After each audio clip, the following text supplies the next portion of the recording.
Bonjour à tous, Cédric Girard, je dirige la partie avant-vente chez Sion, partie data center et cloud entreprise. On va discuter aujourd'hui de tout ce qui est ransomware, les nouveaux usages, les innovations qui gravitent autour de cette problématique. Et tout au long de cette présentation, on va aborder donc différents aspects, à la fois comment aujourd'hui les ransomware rivalisent d'innovation et d'intelligence pour essayer de contaminer de plus en plus de structures, mais également comment on peut y apporter certaines réponses d'une manière quand même relativement assez simple et surtout très efficace, puisqu'on va essentiellement se concentrer sur les couches basses en termes de réponses au travers de cette présentation. Donc, je vais vous partager mon écran. Hop.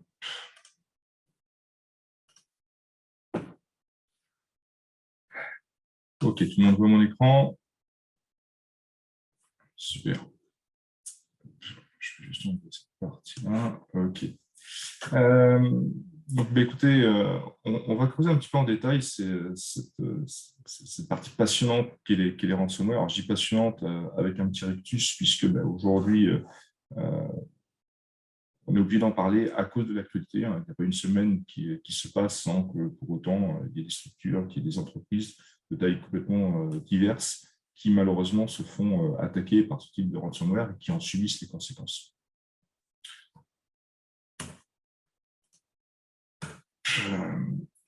Donc, sur les différents axes que l'on va aborder, on va les découper en trois, principalement dans un premier temps, la première étape qui est l'intrusion, à savoir comment aujourd'hui les hackers, les pirates arrivent et rivalisent d'ingéniosité pour accéder directement à votre réseau, à votre infrastructure, commencent à regarder un petit peu ce qui se passe, et puis au travers de packages commerciaux qu'ils peuvent acheter sur le dark web, où on a vraiment des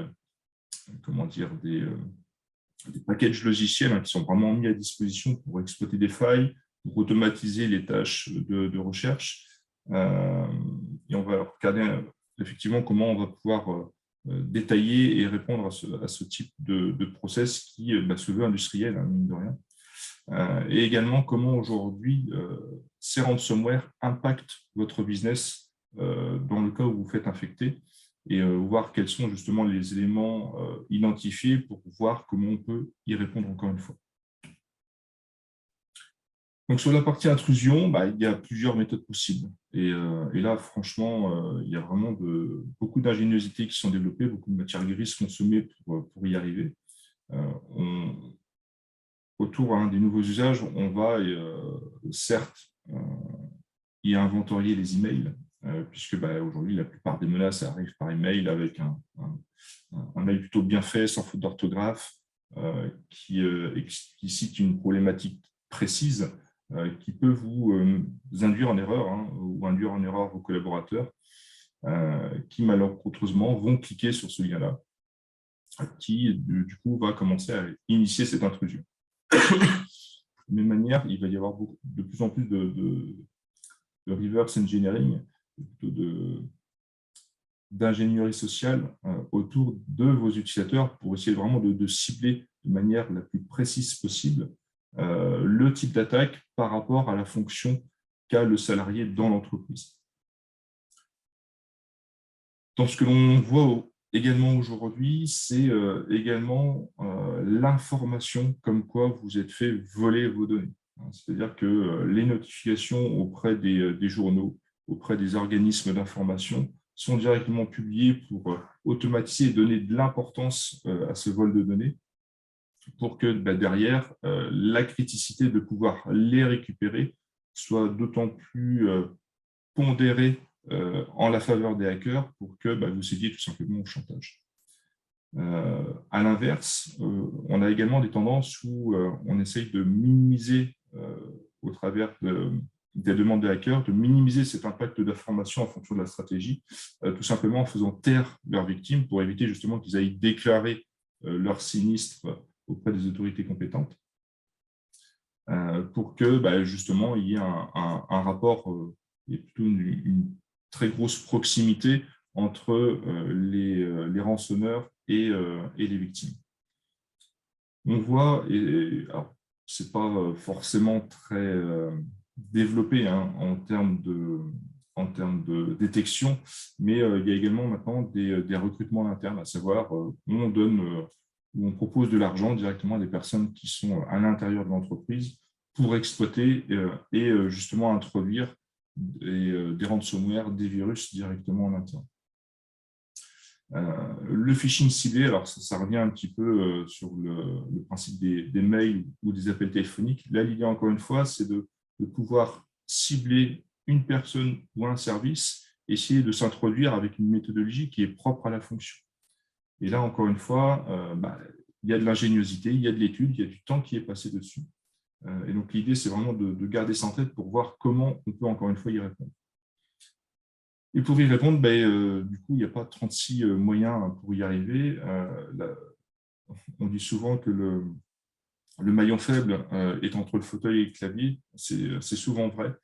Pour autant, il n'y a pas que ce maillon faible-là qui sera identifié. On va en parler un petit peu plus loin. L'idée, c'est vraiment de faire de la prévention, hein, c'est-à-dire de la pédagogie auprès des salariés, des utilisateurs finaux, pour que derrière, le premier réflexe ne soit pas de cliquer, mais potentiellement soit de le supprimer ou alors directement d'alerter en fait, les sachants, à savoir l'équipe IT.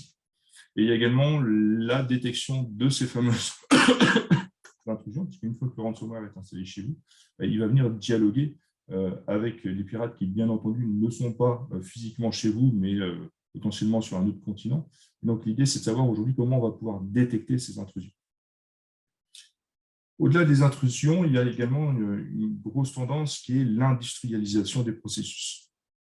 Et là, c'est aujourd'hui vraiment des packages hein, qui sont vendus sur cette partie dark web qui vont pouvoir aider, faciliter, et je ne voudrais pas dire, non pas industrialiser, mais être le plus efficace possible en fait, dans ces démarches d'attaque et de ransomware, hein, pour tout simplement aujourd'hui, encore une fois, récupérer du business au travers de cette activité mafieuse. Et donc, l'idée, c'est aujourd'hui de pouvoir faire un maximum d'attaques, aujourd'hui, à savoir collecter un maximum d'informations pour pouvoir potentiellement avoir un gros pipeline de business à rançonner. Et donc, dans les nouveaux usages que l'on détecte aujourd'hui, c'est tout simplement détourner des outils qui aujourd'hui servent pour des pen tests. Alors, on a entendu dans l'actualité hein, des petites choses qui tournaient autour de Cobalt Strike, mais ce qu'il faut vraiment garder en tête, c'est qu'aujourd'hui, les outils de simulation d'attaque, dans certains cas, sont utilisés à des fins, on va dire, malicieuses pour justement essayer de s'introduire directement chez eux. Et sur ce type d'attaque, on va y trouver plusieurs axes différents, notamment un découpage par phase, c'est-à-dire qu'aujourd'hui, on peut essayer de pouvoir détecter de manière assez massive des failles de sécurité. Alors, ça peut être des failles de sécurité autour d'Adobe Reader ou autour de Pack Office ou autour de Exchange, peu importe.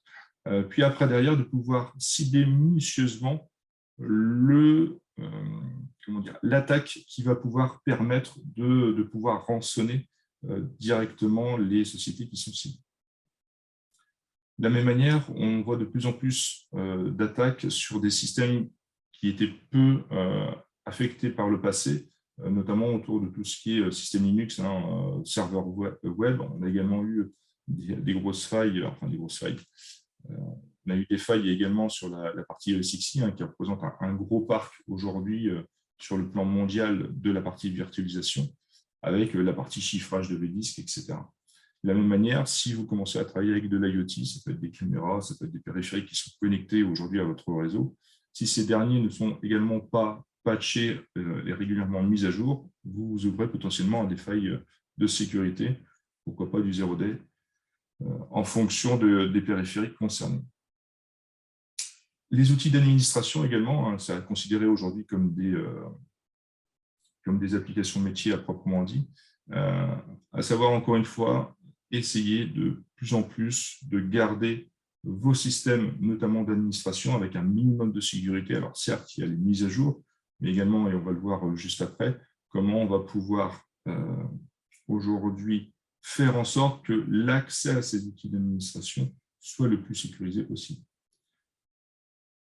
Et ce que l'on constate également, c'est une activité sur les mobiles, alors que ce soit Android, ou plutôt principalement Android pour le moment, c'est vraiment tout ce qui est malware qui tourne autour. Donc ça peut être encore une fois des failles de sécurité sur des applications soit téléchargées et non mises à jour par rapport à une faille de sécurité détectée, ou alors des applications qui sont téléchargées et pas forcément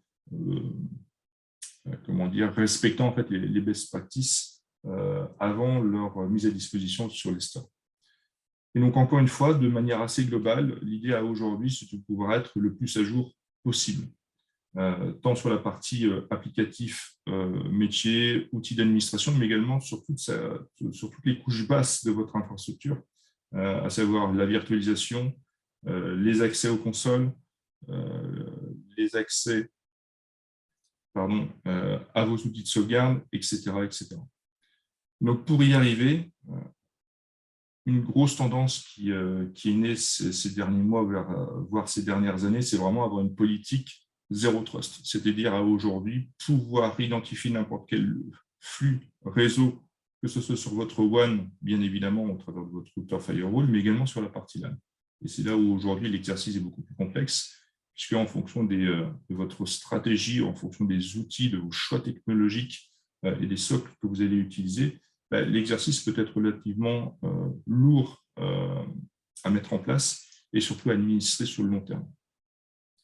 Et donc, certes, aujourd'hui, il est important de pouvoir fédérer sa partie WAN, sa partie LAN. Il faut vraiment considérer aujourd'hui sa sécurité comme une bulle au sens large, et notamment, vous le verrez au travers de l'ANSSI, lorsque vous faites avoir par un ransomware, un rapport est mis à disposition a posteriori des analyses qui sont réalisées. Et une des premières recommandations qui est mise en avant, c'est vraiment aujourd'hui différencier un socle technologique pour la partie WAN de la partie LAN. On va voir aujourd'hui comment on peut y essayer de donner un sens avec toute la simplicité et sans pour autant léser sur l'efficacité de ce principe-là. Et puis l'impact sur le business. Alors, l'impact sur le business aujourd'hui, on peut penser arrêt de production, on peut penser perte de données, on peut également penser notoriété. Et dans ce que l'on constate, qui peut être assez exotique en termes de constat, c'est tout simplement différentes méthodes pour annoncer, informer, comme quoi vous avez été victime d'un ransomware. Et donc là, on voit par exemple des possibilités d'impression sur toutes les imprimantes qui peuvent être connectées aujourd'hui à votre SI, avec les demandes de rançon, avec tout un tas de centaines de feuilles qui sortent sur ces mêmes imprimantes, et ce, de manière simultanée.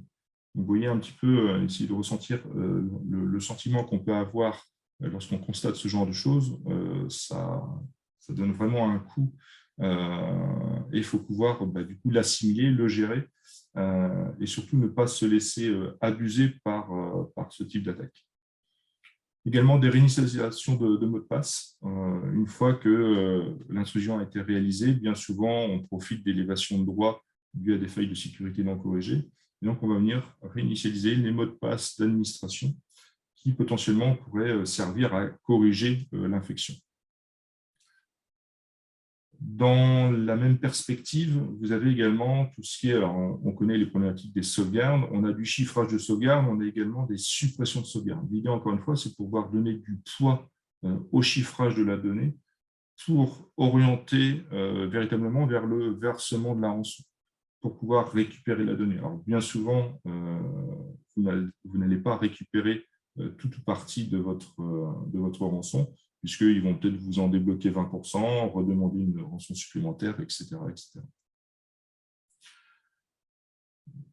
Sur l'impact business également qu'on peut en détecter, il y a également les attaques DDoS. Alors, ces attaques par déni de service qui peuvent venir potentiellement de l'extérieur et venir saturer complètement votre réseau en provenant de la partie WAN. Et donc là, c'est pareil, si vous n'avez pas aujourd'hui les mécaniques qui vous protègent de ce genre de choses, potentiellement, vous pouvez arrêter d'accéder au web. Si vous avez une activité notamment de vente en ligne, potentiellement, on peut vous saturer complètement votre business. Et il y a également, pour en terminer, cette partie vol de données, où en fonction en fait, de la criticité des données et de l'impact, comme quoi l'information pour laquelle vous êtes fait dérober des données clients peuvent valoir également une certaine somme au profit, bien évidemment, de cette activité mafieuse, voire de mettre ces informations sur un système de vente aux enchères. Et donc là, encore une fois, l'idée, c'est de ne pas céder à la panique, de pouvoir identifier effectivement quelles sont les données pour toute partie qui ont été récupérées et de pouvoir en mesurer l'impact. Donc, une fois qu'on a constaté tout ça, on a besoin de se lancer sur des best practices à minima pour être sûr qu'on a initié une démarche qui vont permettre de pouvoir pallier à ce type de problématique. Et donc, encore une fois, l'idée de ce webinaire-là, c'est de se concentrer d'abord sur les couches basses. Alors, il y a tout un tas d'outils qui existent à aujourd'hui qui vont venir s'installer sur tous les postes, que ce soit PC, serveur, etc., etc. On va essayer de se focaliser pour ce webinaire uniquement sur les couches basses, à savoir la partie infrastructure pure, et donc les protocoles qui pourraient vous aider aisément à mettre en place un premier niveau, un premier rempart par rapport à toutes ces menaces. Le premier, on en a parlé tout à l'heure, c'est une protection qui est multicouche, c'est-à-dire d'avoir un socle technologique différent pour protéger vos accès WAN de tout le trafic qui se déroule sur votre WAN. Le deuxième, c'est de pouvoir consolider vos logs au travers d'un SIEM, donc à savoir consolider la totalité des logs que vous pourriez récupérer au format texte de vos différentes couches de sécurité. Donc, ça peut être du firewall, ça peut être vos switches, ça peut être vos antivirus, et de pouvoir consolider tout ça au même endroit pour pouvoir faire de l'analyse de masse. Bien souvent utilisé, notamment a posteriori d'une intrusion à ransomware, qui vont vous permettre de savoir comment aujourd'hui l'intrusion a eu lieu. La deuxième, c'est surveiller et surtout répondre aux alertes. Bien souvent, on est noyé par un flot d'alertes sur les différentes couches en fait, de son infrastructure. Et donc, bien souvent, trop signifie que potentiellement, on ne va pas porter suffisamment d'attention à ce type d'activité qui, pour autant, si vous recevez une alerte, c'est peut-être pas pour rien. Et l'idée, c'est de vraiment, encore une fois, de pouvoir pondérer les alertes qui peuvent avoir du sens par rapport à ces problématiques. Best practice également autour des mots de passe et l'authentification. Bien évidemment, un mot de passe de 6 caractères, ce n'est plus du tout d'actualité. Maintenant, on oriente plus les utilisateurs à avoir des mots de passe à minima 12 caractères. Alors, encore une fois, essayez de mettre un petit peu de bon sens, pensez aux utilisateurs finaux, essayez de les éduquer, et on va le voir au travers des produits qui vont être proposés, de leur expliquer des moyens mémotechniques pour se souvenir de mots de passe complexes, mais également d'activer, si votre socle technologique le permet, l'authentification multifacteur. L'idée, c'est de pouvoir certes avoir un mot de passe, mais pourquoi pas couper ça, soit une prise d'empreinte biométrique, soit une carte physique, ou alors une activation au travers d'un périphérique authentifié et certifié par l'organisation, qui peut être par exemple un smartphone. Gros axe aujourd'hui que l'on pousse chez SIAM auprès de nos clients, c'est ce qu'on appelle la microsegmentation du réseau, et notamment sur la partie LAN. L'idée là-dessus, c'est de pouvoir en fait identifier les différents trafics réseau et de ne les focuser qu'entre les parties prenantes du trafic en question. On va en parler tout à l'heure, mais l'idée, c'est vraiment de pouvoir catégoriser son trafic réseau sans pour autant être un expert de la partie LAN, que ce soit sous réseau, IP, VLAN ou autre, dans une philosophie de pouvoir s'orienter vers une stratégie Zero Trust. Chose qui est aujourd'hui, à mon goût, est un enjeu majeur, c'est vraiment aujourd'hui comment j'arrive à sensibiliser mes utilisateurs finaux au travers de campagnes de phishing. Et là, encore une fois, on n'est plus obligé de faire appel à des sociétés qui sont spécialisées pour faire des pen tests autour d'un contexte de cybersécurité. Il y a vraiment des produits qui existent là aujourd'hui, qui sont très bien faits, qui vous proposent des campagnes en fait, qui sont clés en main, orientées par rapport à telle ou telle fonction en fait, au sein de l'entreprise et qui vous permettent de manière récurrente de pouvoir sensibiliser vos utilisateurs finaux avec les tableaux de bord qui vont bien. Autre recommandation également, c'est vraiment autour de la sauvegarde et de la récupération de la donnée en cas de sinistre. Et sur les nouveaux usages que l'on voit de plus en plus aujourd'hui, c'est comment j'arrive à avoir des jeux de sauvegarde qui sont inaltérables. On va le voir un petit peu plus loin, mais l'idée, c'est vraiment de pouvoir certifier qu'un jeu de sauvegarde soit tout le temps accessible et opérationnel, quel que soit le type de chiffrement ou le type de suppression de données que pourrait engendrer un malware.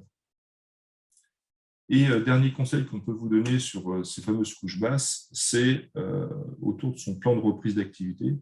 Donc certes, aujourd'hui, il faut pouvoir répliquer sa donnée, mais c'est d'autant plus important de devoir le tester, et c'est de manière régulière et dans son intégralité. L'exercice étant quand même relativement compliqué et chronophage, en plus de ne pas forcément pouvoir cibler à 100% son PRA, puisque le fait de pouvoir le tester, potentiellement, ça nécessite plusieurs itérations avant d'arriver vraiment à quelque chose qui est 100% fonctionnel. Donc, on va voir comment aujourd'hui on peut aider à la mise en œuvre de ce test de PRA. Et donc, encore une fois, aujourd'hui, un ransomware, la sécurité ne rapporte pas d'argent à l'entreprise. Pour autant, elle est là, non pas pour en faire économiser, mais pour faire en sorte que le business puisse continuer à tourner de manière régulière et surtout prêter de l'énergie efficacement à ces différents types d'actions que l'on doit réaliser pour mettre en œuvre cette sécurité. Je m'explique aujourd'hui. La prévention, la fortification, la détection et la remédiation sont les 4 grandes étapes que l'on peut identifier pour y arriver. Pour autant, on n'a pas besoin de passer autant de temps sur l'une que sur l'autre. Qu'est-ce que j'entends par là? Typiquement, aujourd'hui, sur la prévention, il y a des produits qui existent, dont on va parler juste après, qui vous permettent de centraliser tout ce qui est sensibilisation de vos utilisateurs finaux au phishing. Et donc là, on va vous proposer un outil, un package clé en main qui va vous permettre d'être complètement efficace et sans pour autant passer par une société de chasse pour y arriver. Comment aujourd'hui j'arrive à fortifier mon SI au niveau de son infrastructure? Tout simplement, et c'est là où ça va représenter le plus gros des efforts qui sont constatés aujourd'hui, au travers de différents axes. Typiquement, le plus chronophage d'aujourd'hui, c'est ce qu'on appelle la microsegmentation, c'est-à-dire comment je vais pouvoir découper mes flux réseau pour faire en sorte qu'ils soient les plus étanches possibles. Donc là, il y a une partie effectivement constat, observation en fait, de son trafic existant, avant d'appliquer les différentes règles qui vont vous permettre de siloter, de rendre étanches vos applications métiers. Et également une partie comment je sécurise mon serveur de fichiers avec un service qui est orienté en ce sens-là. Et il y a également la partie mise à jour one-click. Donc là, encore une fois, ça dépend du socle technologique que vous sélectionnez dès le départ. Mais l'idée, c'est vraiment de se dire, voilà, aujourd'hui, j'utilise une plateforme qui va me permettre de pouvoir sécuriser, de pouvoir mettre à jour la totalité de mon infrastructure en un clic. L'idée, encore une fois, c'est de ne pas d'aller chercher des ISO à droite, à gauche, de les uploader, de vérifier si effectivement ils sont conformes à la dernière mise à jour, etc. C'est vraiment de choisir un socle technologique qui va vous permettre, sans vous poser de questions, d'assurer un très haut niveau de mise à jour et donc un très haut niveau de sécurité par rapport à toutes ces failles qui pourraient être relatives à l'infrastructure. Mais c'est également détecter aujourd'hui ces comportements anormaux, ces flux douteux, en les analysant, encore une fois, sur ces couches basses. L'idée, c'est de pouvoir se reposer sur des produits qui ont les bibliothèques, qui ont la sensibilité, qui ont l'ADN pour pouvoir vous remonter ce type d'informations sans pour autant que vous ayez à développer une expertise pour y arriver. Et pour en terminer, sur la partie remédiation, à savoir ce côté, je me suis fait, malgré toutes les bonnes pratiques que j'ai pu mettre en place, infecté par un ransomware qui m'a bloqué tout ou partie en fait, de mon SI. Et l'idée, c'est comment je vais pouvoir remédier à cette situation.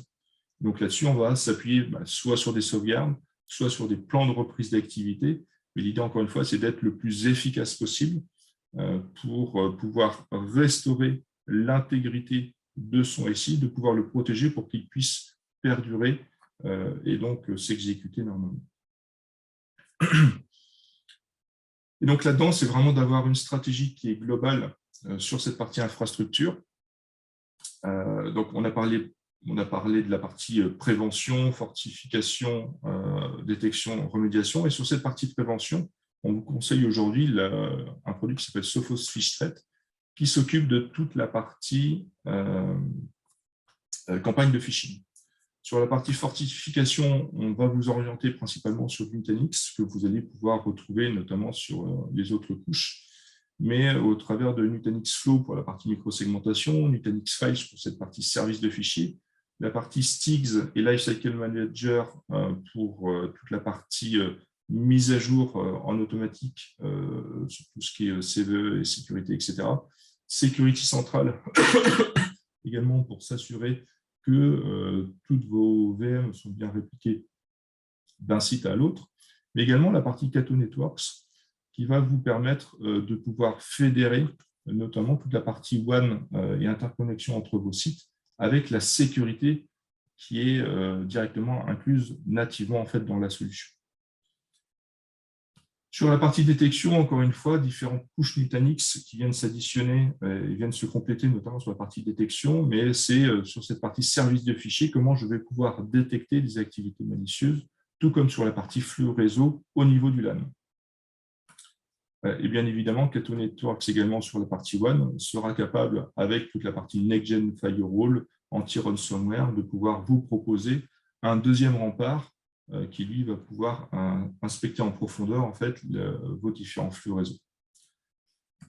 Et sur la partie remédiation, donc encore une fois, la partie Nutanix, qui va vous permettre, au travers du PRA, de la partie sauvegarde, notamment avoir un jeu de sauvegarde directement sur la partie Nutanix, faire de l'inaltérabilité en termes de jeu de sauvegarde, compléter tout ça par la solution IQ qui va vous permettre de sauvegarder et de manière la plus étanche possible au-delà d'un contexte Windows Server avec toutes les failles de sécurité qui vont avec, qui vont vous permettre de piloter l'ensemble de vos backups sur notamment la couche Nutanix. Donc, si on regarde un petit peu plus en détail, notamment sur la partie campagne de phishing avec Sophos, c'est tout simplement à avoir des campagnes qui sont déjà pré-paramétrées sur différentes langues, sur différentes fonctions au sein de votre structure, que vous allez pouvoir exécuter de manière récurrente, de manière entre guillemets anonyme, et qui vont vous permettre de constater derrière les différents rapports sur les utilisateurs qui sont à risque, sur les utilisateurs qui ont été piégés, sur les utilisateurs qui ont été formés, puisque également, lorsque en fait, un utilisateur se retrouve piégé, il est invité en fait, à suivre un webinaire, une espèce de mini-formation de quelques minutes sur comment je vais pouvoir déterminer un mot de passe complexe, mais qui soit retenable facilement, comment je vais pouvoir aujourd'hui opérer les bonnes pratiques qui vont me permettre aujourd'hui de ne pas infecter en fait mon infrastructure, etc., etc.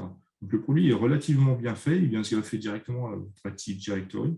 Et donc, l'idée, c'est tout simplement d'utiliser ce moteur qui est déjà préconfiguré et de pouvoir cibler, notamment au travers de campagnes. Par exemple, je prends souvent les exemples des services de livraison où vous avez déjà des campagnes UPS qui sont, par exemple, pré-paramétrées. Et donc de pouvoir tester de manière récurrente et donc d'informer vos utilisateurs, de les sensibiliser, donc de les former, et ce de manière automatique sans pour autant lancer des grandes sessions de formation. Sur la partie micro-segmentation dont on parlait tout à l'heure, l'idée c'est, encore une fois, aujourd'hui, lorsqu'on constate comment on sécurise en fait ces accès réseau, tout simplement, on va avoir un firewall qui va vous protéger de tous les flux réseau provenant d'Internet. Donc, que ce soit en entrant, mais également en sortant. Et l'idée, tout simplement, de la micro-segmentation, c'est de pouvoir apporter le même niveau fonctionnel, mais directement auprès de votre infrastructure dans ces couches basses. Donc, on va pouvoir aller protéger, mettre une solution de firewalling derrière chaque VM de votre infrastructure Nutanix. Donc, l'idée, c'est de pouvoir catégoriser, de pouvoir flaguer en fait vos différentes VM, soit sur des applications métiers, soit sur des scénarios d'environnement, de production, de test, de staging ou autre, ou de les catégoriser sur la partie base de données, sur la partie front-web, et de pouvoir faire en sorte que ces différents environnements, en fonction de règles qui sont fonctionnelles orientées application, qui potentiellement, dont une est la plus simple, est de dire, ben voilà, je ne veux pas que ma production puisse discuter avec mes environnements de test, et ce, quelles que soient mes applications métiers.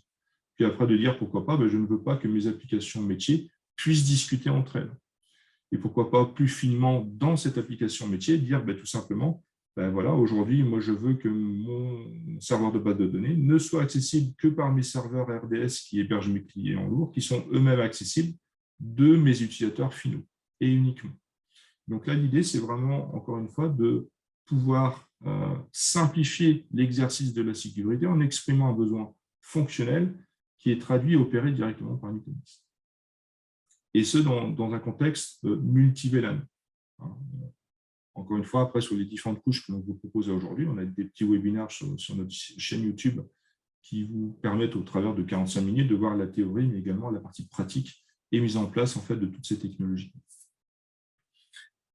Sur la partie service de fichiers, aujourd'hui, Nutanix propose un composant qui s'appelle Nutanix Files, qui va vous permettre d'opérer un service de fichiers qui sera disponible H24/7/7 au travers d'un cluster de services de fichiers qui est intégrable à votre Active Directory, qui est compatible DFS et qui va vous permettre, au travers de cette console orientée service de fichiers, d'avoir le tableau de bord, les tableaux de bord qui vont bien en termes de niveau d'information. On peut y retrouver principalement les types de fichiers qui sont stockés sur vos différents répertoires, les utilisateurs les plus actifs, les utilisateurs qui ont le plus de permissions refusées, les fichiers les plus accélérés, mais également l'âge en fait, de vos différents fichiers. Typiquement, on est capable d'identifier les fichiers qui ont moins de 3 mois ou qui ont été utilisés il y a moins de 3 mois, avec des déclinaisons de 3 à 6 mois, si c'est 12 mois supérieurs à une année. L'intérêt, c'est quoi? C'est tout simplement de se dire, OK, on a par exemple 50 Tera qui a entre guillemets une vétusté depuis plus d'un an, mais pourquoi pas ces 50 Tera, les externaliser directement sur du stockage pas cher, type stockage glacier chez Amazon ou n'importe quel type de stockage accessible via du protocole S3 ou par exemple Wasabi, qui vont vous permettre de délester votre service de fichiers, qui pour autant derrière sera présenté auprès de l'utilisateur final de manière complètement transparente. C'est-à-dire que c'est ce service de fichiers qui va lui positionner la donnée sur des tiers chauds, des tiers froids, en fonction en fait, de l'âge de la donnée. L'idée, c'est vraiment de le faire de manière la plus transparente possible et sans effort. Au-delà de ça, ce service de fichiers a également de l'utilité par rapport en termes de nouveaux usages sur la partie RGPD, puisqu'on va être capable d'historiser sur les 12 derniers mois glissants tout ce qui s'est passé sur ce service de fichiers en tant que création, accès, modification, suppression de fichiers au répertoire. Ça a également un intérêt sur la partie ransomware, où si par exemple un utilisateur s'est fait infecter, vous allez pouvoir remonter l'historique des derniers jours ou des dernières semaines, ce sur quoi l'utilisateur infecté a eu accès et potentiellement identifier si vous avez eu exfiltration de données. De la même manière, sur la partie ransomware, Nutanix Files intègre aujourd'hui un moteur qui va vous permettre de pouvoir bloquer la création de fichiers cryptés par rapport à des ransomware les plus connus. Typiquement, on sera capable d'empêcher la création de fichiers en point locky. Et ce qui est intéressant là-dedans, c'est que dans cette démarche, du fait qu'on empêche la création du fichier crypté, on empêche également de facto la suppression du fichier source, puisque les mécaniques de ransomware aujourd'hui chiffrent d'abord le fichier, et une fois que c'est terminé, viennent supprimer la source. Donc là, l'idée, encore une fois, c'est de pouvoir détecter ce type de comportement douteux, malicieux, et de pouvoir le mettre en avant auprès de ce moteur qui est Nutanix Files. Nutanix intègre également ce qu'on appelle les STIG, les Security Technician Information Guide, qui vont vous permettre d'avoir by design dans l'ADN en fait, du produit tout un tas de best practices qui sont par défaut mises en place et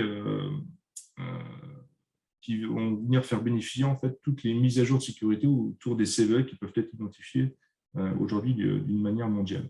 Donc là, l'idée, encore une fois, c'est de se dire, ben voilà, je n'y connais strictement rien en sécurité, potentiellement, mais j'utilise un produit qui, je sais, pour lequel, de facto, la sécurité est vraiment intégrée dans l'ADN en fait, du produit. Donc, on va le voir, hein, on a parlé de la partie microsegmentation, firewalling, anti-malware ou antivirus. L'idée, encore une fois, c'est de pouvoir se dire, ou plutôt de se reposer sur un produit qui a déjà la sécurité dans son ADN. Nutanix aujourd'hui propose, encore une fois, sur la totalité de votre infrastructure, les mises à jour en automatique. Alors que ce soit des mises à jour au niveau de la couche Nutanix dans un premier temps, qui est du coup hautement disponible, puisque lorsque vous faites le choix du Nutanix, vous n'arrêtez plus en fait votre production, que ce soit pour des mises à jour de BIOS, de firmware, de drivers, etc. etc. L'idée, c'est d'avoir un espèce de petit menu qui va vous permettre de sélectionner tout ou partie en fait, des mises à jour que vous souhaitez installer et qui va orchestrer pour vous les mises à jour, les redémarrages qui vont bien, les bascules des VM d'un autre à l'autre pour que l'exercice se fasse en fait sans douleur. Et ce, que ce soit sur la partie Nutanix même, que ce soit sur la partie hyperviseur ou que ce soit sur la partie firmware matériel à votre cluster. Et c'est ça qui, aujourd'hui, est vraiment très intéressant chez Nutanix, c'est que tout se fait en un clic. C'est cette fameuse philosophie one click qu'on retrouve un petit peu partout sur la totalité des composants. Nutanix met également à disposition un composant qui s'appelle Security Central, qui va vous permettre, d'une manière un petit peu plus générale, de surveiller votre infrastructure au sens large. L'idée, c'est quoi? C'est tout simplement de se dire, ben, OK, je suis en mesure d'analyser au travers de ce composant-là tous les métadonnées de mes flux réseau, c'est-à-dire l'adresse IP source, le port source, pareillement pour la destination. Et si aujourd'hui, Security Central détermine que, par exemple, vous avez des flux réseau qui s'en vont vers des serveurs d'IP anonymes, on va remonter cette information-là directement dans la console pour vous alerter d'un potentiel flux malicieux. Et donc, l'idée, encore une fois, c'est dans cette fameuse phase de détection d'avoir quelque chose qui, nativement, au travers de sa bibliothèque régulièrement mise à jour, va vous remonter ce type d'alerte-là. Et l'idée, c'est de pouvoir, encore une fois, plus au sens large, également détecter si vous avez, par exemple, des VM qui sont sécurisés, alors tant sur la partie réseau avec des règles opérées par Nutanix Flow, mais également dans votre orchestration de PRA, vérifier que toutes vos VM sont bien sécurisées et répliquées d'un site à un autre. De pouvoir investiguer si potentiellement vos règles de firewalling sont bien appliquées de la même manière partout par rapport à l'analyse des flux. Typiquement, aujourd'hui, si vous déterminez qu'un serveur SQL Server ne doit discuter que sur un port 1733, Nutanix aujourd'hui sera capable d'analyser ce genre de comportement et d'identifier si ces fameuses VM sont sous la protection d'une stratégie de sécurité sur la partie LAN. On est également capable de faire on est également capable de faire aujourd'hui de la conformité en continu, c'est-à-dire de vérifier que la totalité de vos stratégies, soit de réplication, soit de stratégie de sécurité, soit vos stratégies de sauvegarde, vous êtes bien compliant par rapport à ce que vous avez spécifié. Et donc, l'idée, c'est de pouvoir avoir à intervalles réguliers un état des lieux sur la conformité à votre stratégie au sens large. Et donc, c'est en ce sens-là que Security Central va vous permettre aujourd'hui d'opérer d'une manière assez large ce périmètre sécurité. Et qui dit sécurité, on a beaucoup parlé de la partie LAN, il y a également la partie WAN qui prend tout son sens aujourd'hui, puisque bien souvent, la sécurité n'est pas l'affaire que de ce qui peut se passer sur site, mais ce qui peut venir également en dehors du site. Et donc, pour ce faire aujourd'hui, on vous oriente principalement sur les solutions Cato, qui sont, moi, à mon sens, le pendant de ce qui est capable aujourd'hui de proposer Nutanix par rapport à des infrastructures traditionnelles, sur la partie sécurité firewalling provenant du cloud, mais également de toute la partie MPLS. L'idée, et encore une fois, c'est difficile de toujours résumer Cato en un seul slide, mais pour l'heure, c'est de pouvoir garder en tête que, quel que soit l'opérateur avec lequel vous travaillez aujourd'hui, vous êtes capable de pouvoir créer un réseau MPLS sécurisé au travers d'une seule et même console, qui va vous apporter tous les axes sécuritaires d'une Next-Gen Firewall, un backbone global, la partie SD-WAN qui est native en fait à la solution, et qui vont vous permettre d'optimiser vos différents flux, que ce soit entrant ou sortant, vers du cloud public, vers vos applications métiers, depuis également vos utilisateurs en situation de mobilité avec le même niveau de sécurité, quel que soit où ils se positionnent dans le globe, en intra-entreprise ou depuis l'extérieur.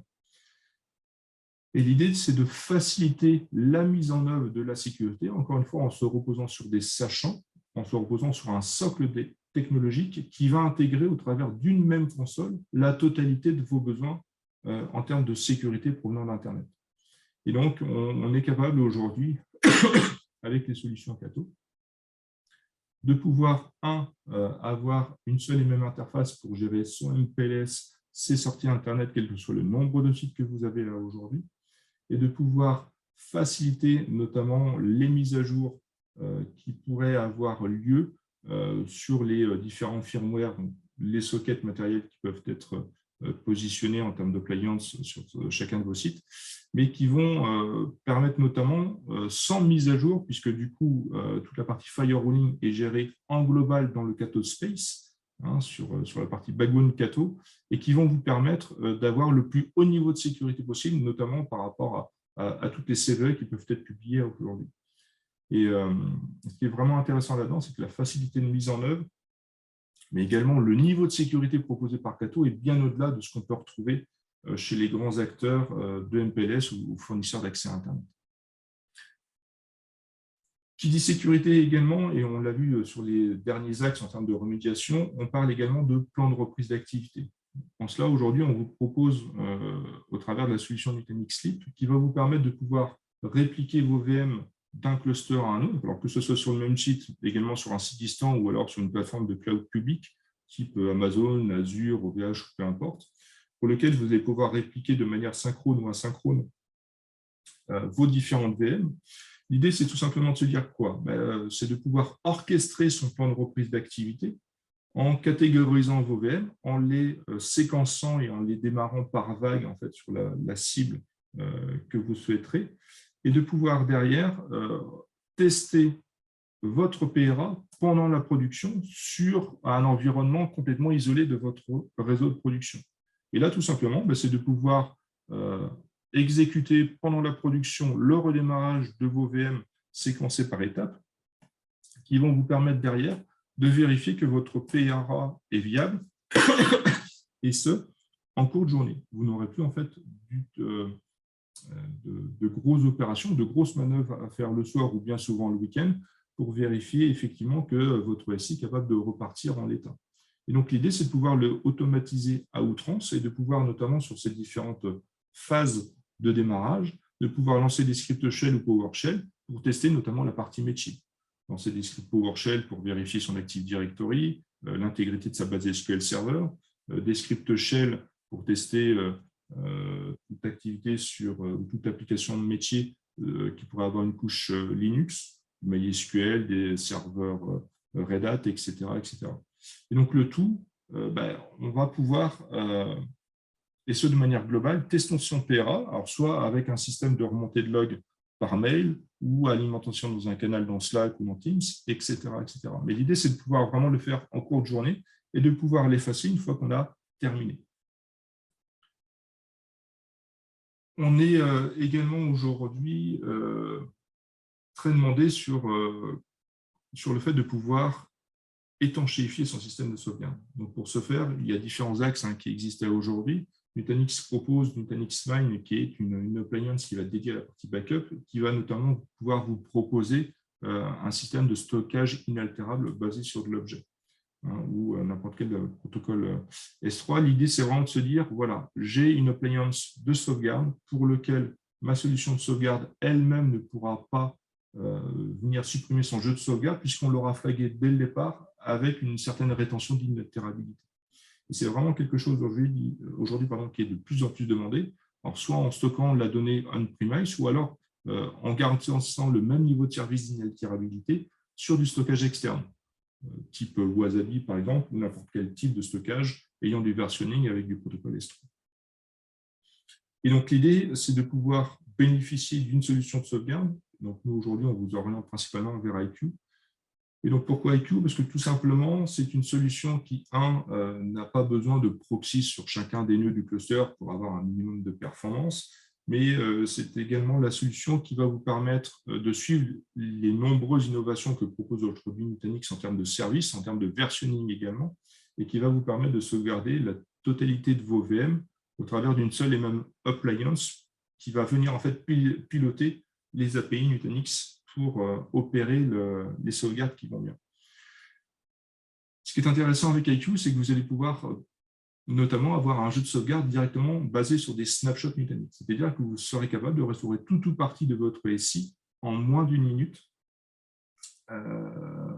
notamment dans des contextes de ransomware, par exemple, mais quelle que soit également leur volumétrie. Que vous ayez 10 gigas restaurés ou 100 Tera, ça prendra exactement le même temps de mise en œuvre, puisqu'encore une fois, la donnée est déjà présente sur la partie Nutanix. Ce qui est intéressant avec IQ, c'est qu'on est également capable de pouvoir restaurer des VM provenant d'une réplication opérée par Nutanix, notamment dans des contextes de PRA. On est également capable de baser des stratégies de rétention de sauvegarde par rapport à des catégories qui sont utilisées pour Nutanix Flow, notamment pour la microsegmentation. On est également capable, aujourd'hui, au travers d'IQ, de faire de l'application consistante.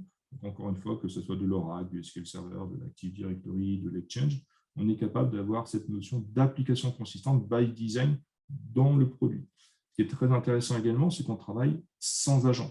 Il n'y a pas besoin de petit agent pour assurer la partie consistance applicative dans IQ. Et donc, vous allez pouvoir sauvegarder les VM sur une plateforme Nutanix, des VM sur une plateforme VMware, différents serveurs physiques, que ce soit sur du Windows Server ou des serveurs Linux, directement soit sur des NAS avec différents protocoles d'accès au partage. Mais on vous propose principalement du NFS, puisque du coup, c'est une VM sous du Linux. L'avantage du NFS par rapport au reste, principalement, c'est qu'on est capable de pouvoir, le monter sur la plateforme Linux qui va bien, mais également de pouvoir étanchéifier le système de sauvegarde, soit moyennant le VLAN qui va bien, mais surtout avec le protocole NFS, en pouvant filtrer l'adresse IP source qui est capable d'accéder au partage. C'est-à-dire qu'une VM à base de Windows Server ne pourra pas venir se connecter dessus, puisque derrière, elle n'a pas le protocole, et deux, elle n'a pas également la bonne adresse IP. Enjeu majeur, et c'est pour ça qu'on propose aujourd'hui IQ par rapport à d'autres solutions, c'est que IQ ne se repose pas sur un OS Windows Server. C'est-à-dire qu'on n'a pas la partie mise à jour de sécurité propre à Microsoft, dont sont assez friands en fait, les ransomware, mais également on n'est pas soumis à des contraintes d'évaluation de droit du fait qu'IQ soit distribué au travers d'une appliance Linux qui est directement opérée par IQ et supportée par IQ. On est également, au travers d'IQ, capable de sauvegarder des plateformes du cloud public et plus précisément toute la partie Microsoft 365. Donc là, encore une fois, on dérive un petit peu de notre webinaire d'aujourd'hui. Mais sachez que vous pouvez également, au travers d'IQ, sauvegarder du Teams, du SharePoint, de l'Exchange et du OneDrive au travers d'une seule et même appliance clé en main qui est complètement externalisée en dehors de toute plateforme Microsoft et qui est assez granulaire au niveau de la licence puisque c'est du coup à l'utilisateur. Je passe rapidement dessus, mais voilà, gardez bien en tête qu'aujourd'hui, IQ, certes, sauvegarde intelligemment votre infrastructure dans sa globalité, mais c'est également opérer de la sauvegarde sur du cloud public, notamment sur des plateformes Google, par exemple, mais également toute la partie Microsoft 365, que l'on retrouve chez quasiment 95% de nos clients aujourd'hui. Et si je peux me permettre d'en terminer sur cette partie webinaire, l'idée, c'est vraiment de garder une vision globale aujourd'hui de votre stratégie de sécurité Et donc, au travers de ces schémas-là, on va vous proposer sur les différentes couches de produits qui ont été présentés aujourd'hui, la globalité de la protection de votre infrastructure. Donc, certes, aujourd'hui, vous pouvez avoir vos machines virtuelles ou vos serveurs, mais l'idée, c'est vraiment de pouvoir les protéger au sens large, notamment sur la partie micro-segmentation, quel que soit le type aujourd'hui de service proposé par Nutanix. Donc, que ce soit des machines virtuelles, mais également que ce soit du Nutanix Files, que ce soit du Nutanix Objet, que ce soit des clusters Kubernetes pour gérer vos containers, que ce soit des plateformes de database de services pour de l'Oracle, du SQL Server, du MongoDB, du PostgreSQL, également toute votre activité VDI, puisque avec du Nutanix aujourd'hui, on est capable de pouvoir faire du VDI sans agent, au travers d'une plateforme web compatible à HTML5, mais qui va vous permettre derrière de sécuriser davantage l'accès à vos applications provenant de l'extérieur. Pour autant, il ne faut pas négliger cette partie disaster recovery de l'ensemble que propose Nutanix aujourd'hui, qui vous permet, entre autres, au travers d'un composant Nutanix Calm, de pouvoir faire de l'orchestration et de l'automatisation, un vrai marketplace, en fait, tout comme vous pourriez l'avoir sur votre téléphone portable, d'applications métiers pour lesquelles vous souhaiteriez automatiser certaines tâches, par exemple, régénérer des environnements applicatifs avec une fraîcheur de données à J-1, une applicatif qui est au sein de votre structure pour lequel vous souhaiteriez faire des tests de versioning, de monter en page de sécurité, etc. etc. Toute la partie monitoring, multi-cloud et planning automation que vous pourriez avoir sur de l'Azure, sur de l'AWS ou autre. L'idée, c'est vraiment aujourd'hui de garder en tête que Nutanix peut s'exécuter aussi bien chez vous, mais également s'hybridifier vers du cloud public pour toute ou partie en fait, de votre SI. Vous pouvez aujourd'hui, certes, utiliser Nutanix on-premise, mais également bouger certains workloads, certaines applications métiers beaucoup plus facilement vers du cloud public avec les technologies Nutanix. Alors, bien évidemment, aujourd'hui, IQ va venir pouvoir backuper l'ensemble en fait, de votre besoin en termes de SI, mais également cette partie Microsoft 365 que l'on trouve chez nombreux de nos clients. Et sur un périmètre beaucoup plus large, on vous propose aujourd'hui la partie Cato Networks qui va être capable aujourd'hui d'interconnecter vos sites entre eux au travers d'une simple connexion Internet multi-opérateur et de pouvoir vous proposer un service de firewalling, un service de centralisation et de convergence de cette partie WAN orientée sécurité et qui va vous permettre de pouvoir vous connecter à tout ce qui est service Internet et de pouvoir être le plus finement possible sécuritaire par rapport à vos différentes stratégies et utilisateurs finaux. L'idée, c'est vraiment de considérer aujourd'hui Cato comme le protecteur de l'ensemble de vos flux réseau provenant de l'extérieur ou allant vers l'extérieur.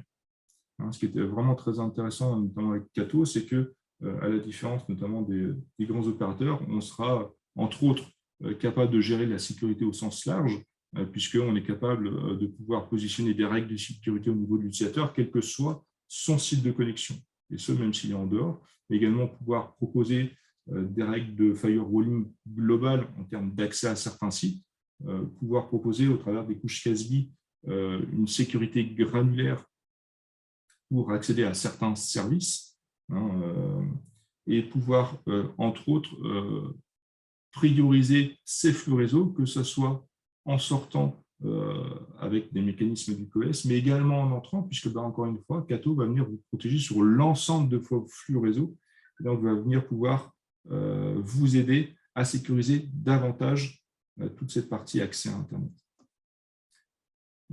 On en termine aujourd'hui sur ce webinaire. Il ne me reste plus qu'à vous remercier. Et encore une fois, n'hésitez pas à nous contacter si vous êtes intéressé pour toute ou partie en fait, des produits qui ont été présentés, puisque y a vraiment fort à faire par rapport à ces activités de ransomware. Et bien évidemment, on sera là pour vous conseiller et creuser, peaufiner un petit peu vos expressions de besoin et répondre à vos questions par rapport à l'ensemble des technologies que l'on vient d'échanger. Il ne me reste plus qu'à vous remercier et à vous souhaiter un bon week-end pour ceux qui ne le sont pas encore. Bonne journée. Au revoir.